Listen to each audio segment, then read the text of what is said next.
Hello विद्यार्थी मित्रांनो, America आणि इराण यांच्यामध्ये आता युद्धाला सुरुवात झाली आहे अशी चिन्ह दिसत आहे. त्यासाठी ऑपरेशन इपिक फ्युरी जे आहे ते सुरू झालं आहे. परंतु अमेरिका आणि इराण यांचे संबंध बिघडण्याची कारणं काय आहे? तर त्यातलं जे पहिलं कारण आहे ते आहे क्षेपणास्त्र कार्यक्रम.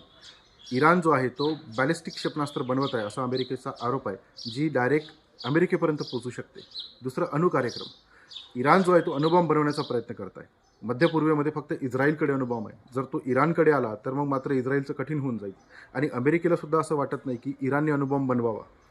तिसरं जे महत्त्वाचं कारण आहे ते आहे, जे सगळ्यांना माहीत नाही आहे, जे झाकून ठेवलेलं आहे ते आहे तेल. अमेरिकेने जर मागच्या काही दिवसांमध्ये आपण बघितलं असेल तर जे तेल निर्यात करणारे देश आहेत त्याला टार्गेट केलेलं आहे आणि इराणसुद्धा तेल निर्यात करणारा महत्त्वाचा देश आहे. हे छुपं कारण आहे. त्यानंतर इस्रायलवरील धोका. इस्रायल अमेरिकेचा फार जवळचा मित्र आहे आणि जर इराण पॉवरफुल झाला तर इस्रायलला धोका राहील.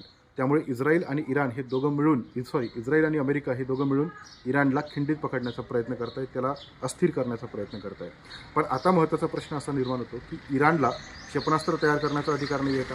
आहे. इराणला अणुबॉम्ब तयार करण्याचा अधिकार नाही आहे का? आहे. जर तो अमेरिकेला आहे, इस्रायलला आहे, तर इराणलाही असायला पाहिजे. कारण तो जो देश आहे त्या देशाला स्वतःचं रक्षण करण्याचा अधिकार आहे आणि अमेरिका हा काही जगाचा दादा नाही आहे आणि इस्रायल हा काही मध्य पूर्वेचा दादा नाही आहे. आणि जर असं असेल तर त्यांनी ह्या गोष्टी थांबवल्या पाहिजे. विद्यार्थी मित्रांनो, या सगळ्या संदर्भात तुमचं काय मत आहे कमेंट बॉक्समध्ये नक्की सांगा.